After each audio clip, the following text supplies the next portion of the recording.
Yahoo! Hello, hello, hello mga masters and mga G. Good morning, good morning, good morning, good morning po sa inyong lahat dyan sa Pilipinas at sa buong Asian countries.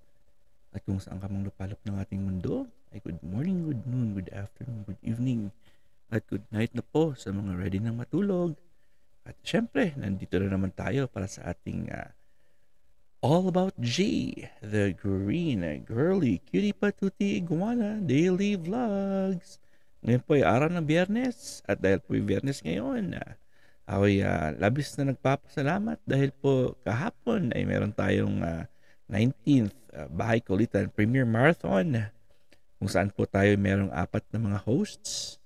Ang ating unang host ay si Bro Mema Sabe and followed by ang ating bro Drayson Mabunay, PWD Vlogs. Sa ating third batch naman, ang ating nag-iisang Bombs 2.0. And third, syempre fourth and the last batch, ang aking BFF Arimunding and Kotik Channel. Ayan po, kung nakikita niyo po ay meron tayong fruit flies sa loob ng bahay ng ating Texas Banded Gecko. Ayan po, ay sariling cultivation na po natin yan.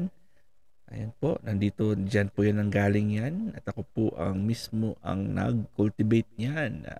Galing po yan sa mga dati nating nabili na fruit flies, na flightless fruit flies. At yun, nilagay natin sa tamang lalagyanan. At syempre, pinagyan natin ng, yung blue na yan ay nanggaling na po yan sa dating lalagyanan niya. At nilagyan na po natin ng calcium powder. Ayun po, bukas po yung ating sunlight time po sa ating banded gecko at syempre kay G.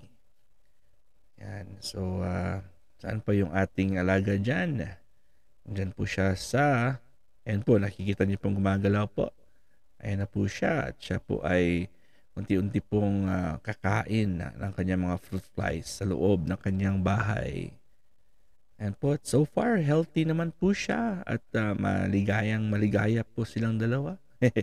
Maligaya talaga. Ayan na po, at siya po ay naghanap na po ng pwede niyang kainin.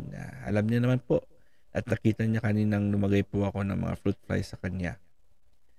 Ayun mga masters and mga G, anong balita po sa inyo lahat dyan? At syempre ako'y galak na galak po sa aking ginawa.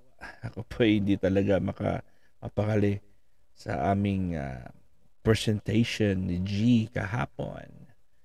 At ako po ay nagtula. Si G ay nakikinig lang. Siya dapat yung magsasalita kaso ako yung natameme kasi si G natin. Kasi naawa lang po si G kung sa mga naawa siya sa mga kung maririnig nyo daw siyang magmura.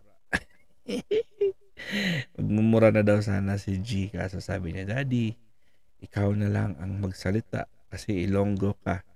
Yung mga Ilonggo kasi mga sweet talkers yan. Mga peace-loving at saka malumanay magsalita. O, di ba? Galit na galit daw. Pero hindi naman ako galit kahapon. Parang naglalaro lang ako kahapon. Bitin nga eh. Kasi, di ba? Bibigyan niyo ako isang oras. Naku, ang lalim pa siguro ng pinag-usapan natin. Pero syempre, ayun po, meron hanggang ano lang po yan. Patikim lang po yan. Kung hindi po sila, hindi po siya mananahimik, wala. Para titirahin ko ulit yun. Anyways, peace loving po tayo. Nagreklamo lang, ano lang po ako, nag-defend na po tayo sa ating mga kasamahan na pinagbibintangan. Alam ko kasama ako dyan sa pinagbintangan pero malay ko naman kung ano yung nasa isip nila. Alam ko namang wala akong pagkukulang. Bahala sila mag-isip dyan. Kasi, alam niyo naman, thinkers are doers. Diba mga masters at mga ka-G? Kung ano po yung pinag-iisip mo, yun talagang ginagawa mo. Kasi, syempre, praning na praning ka na eh. Ayun po, ang G natin ngayon ay gutom na gutom. At siya po ay naghahanap kung ano yung pwedeng kainin. Pero alam niya naman po na mayroong pagkain po dyan sa kanyang tabi. Punong-puno po yan yung kanyang vegetables. No? Pero parang gusto niya muna magpasikat. Alam ni Gina kasi pag meron tayong camera sa harapan niya, siya po ay nagpapasikat. Minsan po ay akyat baba po si G natin. Pero syempre as of now ay um, dito din kasi yung ating isang yung banded gecko natin sa gilid na nagpapainit. So, kailangan ko talagang i-check kasi pag medyo super init na baka mamamatay siya sa loob. Kasi po sarado po yan. Ang ventilation niya po ay maliit lang. Yan. Ito na po at umandar na po ang kanyang humidifier at every or for 15 minutes po yan. 15 minutos po yan yung kanyang andar. At pagkatapos ng 15 minutes, mamamatay po yan. Ayun, tingnan nyo oh. Merong sa labas. Hindi ko alam kung anong specific na species po yan. Pero anoles ata yan eh. Hindi lang ako po sure pero common po yan dito sa amin. And po, desierto kasi yung El Paso eh. Ano ba yan na focus ko dahon. Shadow ng dahon yun eh. Sensya na at ayun. Nandyan po siya oh. Tingnan natin, i-close up natin ng konti. Ano mo. Ayun, wala. So, mamaya, i-focus natin ulit yan mamaya kung ano. Naputol. Na-press ko kasi yung ano eh, yung volume habang nagre-record. Ayun, wala. Wala talaga. Namatay. Ayun, dito tayo. Balik tayo sa ating banded gecko. So, dyan po siya nagtatago. Pero linalagyan po natin yan ng itim na ano. Lalagyan natin yan ng itim na lalagyanan na parang plastic cup. Ayan po. Ayan, ano tayo, kukuha tayo dito ng pagkain. Kukuha tayo ng pagkain dito. So, ang pinaka-easiest way para makakuha tayo ng pagkain, bubuksan ko lang yan. Kasi fruit flies, yung combination na po yan. Yung iba ay nakakalipad at supposed to be ay flightless po yan. Pero may mga fruit flies kasi na nasama kasi bukas po yan last time. At kukuha tayo nito ng yung parang thread na yan. Tataktak natin yan mga masters. Para mahuhulog lang po sila at yun po ang maiiwan po sila sa loob ng box. Ayan. At maganda po yan kasi ang fruit flies na yan ay meron po siyang nakain na calcium powder. So parang yun na po. Tataktakin natin ng konti. Takatatak tayo dito. At siya po ay, alam niya na po, naghihintay na rin po siya. Alam niya po na nandito na ako. At so far, every time na makita niya po ako, ay hindi naman siya natatago. Parang kilala niya rin ako. Si G natin, every time ako makita, nagpapakiss na yun. Hindi na po siya ano sa akin. Sa loob pala ito. Tinatanggal ko sa loob pala. Pipitikin natin para madagdag. Kasi hindi flightless naman po sila. Pero yung ano dyan is nakakadikit sila sa wall and then nakakaakyat. So may mga konting butas na po makakalabas na po sila sayang. Although libre naman ito dahil po ay next generation na po ito ng ating binili. Pero sayang naman pag makatakas na po sila.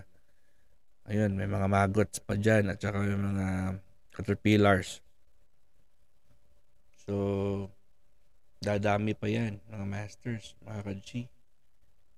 Hopefully po ay bago sila mamatay, ay makapag-produce ulit sila. Gawin natin itong continuous production. So, ayun, ang tataba nila. Oh. Taba talaga sila. So, pwede rin akong bumili sa Amazon ng tawag dito yung parang breeding breeding feeds niya. So available lang naman yun pero sabi ko wag na muna kasi kontento naman po sila at meron din tayong ocean minerals at yung calcium powder na ginagamit. Ito na po siya at dumidikit na po siya sa gilid at siya po ay magtatago yan. Mabait po yung ating gecko, mga masters. Ganda-gandahan ako mag-alaga sa kanya. Kasi easy to handle lang naman siya. At hindi naman siya gaano kahirap. Ayun. So, tingnan natin yung Tingnan natin yung ito yung sikreto kung paano po natin i-harvest ang ating fruit fly. So, susubukan natin, bubuksan natin ito. Siyempre bubuksan natin yung kanyang lalagyan ko niyan ng ganyan kasi may butas siyang pwede makaano, Ayan. So, papasok ko yun sila sa loob mo. Binalik pala natin yan. Papasok. Yun pa, ganun din yung pag-harvest ko at yan din ang pagbalik ko. So, pareho lang kasi pag binuksan mo yan, ang ibang hindi flightless ay lalabas. So, instead na lalabas na po sila sa air o sa labas mismo, ay pag tinatakpan mo ay pumupunta sila doon sa plastic na hawak ko at sasaraduhan ko lang yan. E di, meron na tayong instant na pwedeng ibuhos doon sa loob ng ating gecko. Ayan mga masters and mga ka-G, malapit na po tayo matapos at syempre ako lubos na nagpapasalamat talaga sa inyong lahat, sa inyong full love and support. Sa mga naka-live po ngayon, puntahan po natin si Inday Dayag, si Maymay, si Bro George, si Bro Rolando. Yan po yung mga naka-live ngayon at si Dr. Sanjay kung minsan. Sa mga pwedeng pumunta sa ating ngayon sa ating mga events din. Di ba? So, events natin. Sa Sunday na naman pala, yung next nating event sa ating Premier Marathon. Ayun po, hanggang dito lang po tayo mga masters. At para akong lutang, hindi ko po alam kung anong lumalabas po sa bibig ko. Basta ang importante po, ay mahal na mahal ko po kayo. Again, this is your one and only Master Worm and G, the green girly cutie patootie iguana. God is great. Yahoo!